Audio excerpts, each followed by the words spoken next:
By midday, the heat settles over the land like a lid, pressing down on the cracked earth of South Africa's eastern cape. Cicadas fall silent. Dust hangs motionless in the air.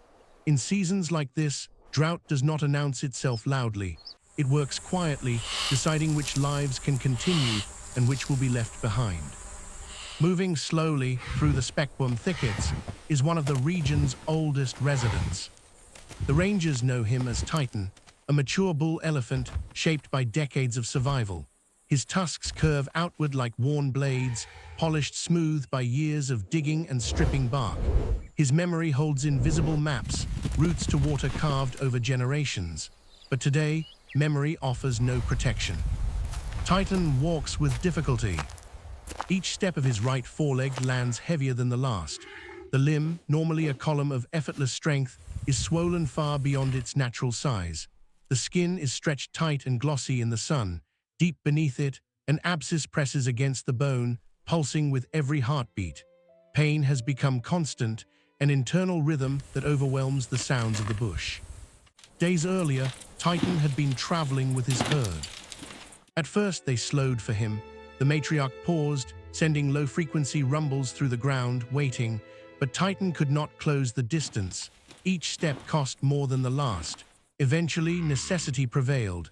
The calves needed water. The herd moved on, dissolving into the heat haze. Titan followed as long as he could. Then he stopped. By the fourth day alone, his strength was fading. His eyes, framed by long lashes matted with dust, were dull with dehydration. He found a shallow depression in the earth, a drying mud wallow that smelled of minerals and rot, and collapsed beside it. The impact sent a soft cloud of red dust into the air. He dipped his trunk into the thick sludge and sprayed it weakly over his ears. It was instinct, not relief. For long stretches, Titan barely moved. In the stillness of the bush, he was waiting. But he was not entirely alone. From the bare branch of a nearby acacia, a red-billed oxpecker watched. These birds are usually companions to elephants and rhinos, feeding on ticks and parasites. But in drought, opportunity reshapes behavior. The bird fluttered down and landed on Titan's flank, hopping along the cracked gray skin. Its claws scratched lightly. Titan rumbled softly, too exhausted to respond. Birds were familiar, birds helped. Instead of moving toward the ears, the oxpecker traveled down the leg, drawn by the heat radiating from the swollen flesh. It paused, cocking its head, studying the tight, angry skin. Beneath it, fluid was trapped under pressure. The bird tapped once. Then it struck. The beak pierced the center of the swelling. The sound was dull and wet. The pressure inside the abscess was immense. The beak acted like a lancet. The skin split, and a thick stream of yellow infection poured out, spilling down Titan's leg and soaking into the dust. Titan flinched violently, a trumpet of shock caught in his dry throat. Then something changed. The pressure vanished. The tearing sensation eased. A sudden wave of relief moved through the leg, so abrupt it left Titan unsteady. His breathing slowed. He let out a long, shuddering breath, the first painless breath he had taken in days. To the old bull, the bird felt like a healer. The oxpecker drank, pecking at the edges of the wound, keeping it open. To the bird, it was food. To Titan, it felt like relief.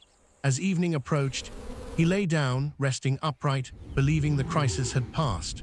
But the infection continued to worsen, spreading near his back leg while the wound remained open. The injury in his front leg also failed to close, exposed to heat and insects. His condition was now critical. Without proper medical treatment, his life was in danger.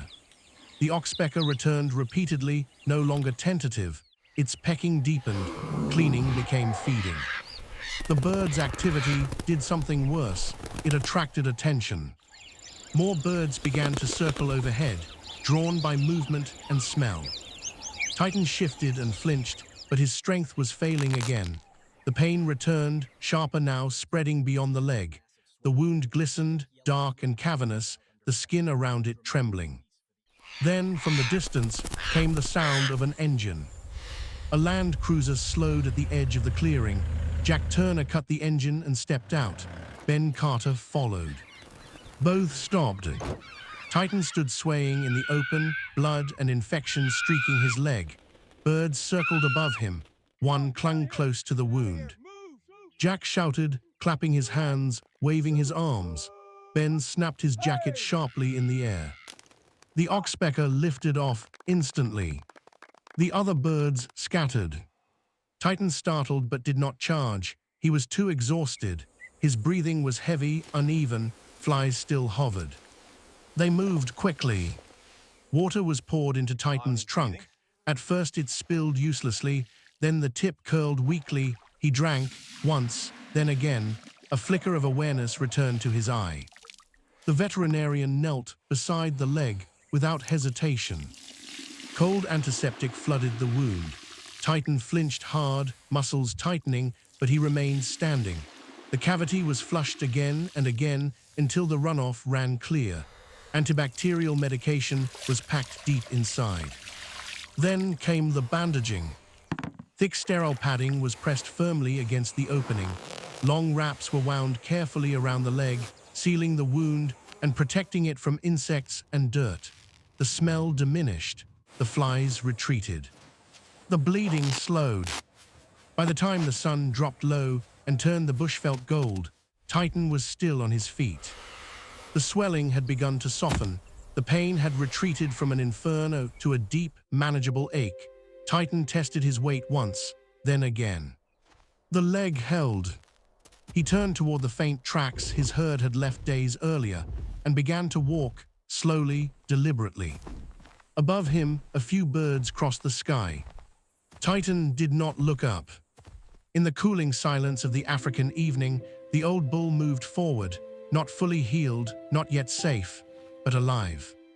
As Titan disappears into the twilight, he carries more than just a healed leg. He carries a second chance. In a land usually defined by survival of the fittest, Jack and Ben chose survival of the kindest. They didn't just fix an animal, they restored a king. If you believe in the humanity these rangers show every day, hit that like button to honor their watch.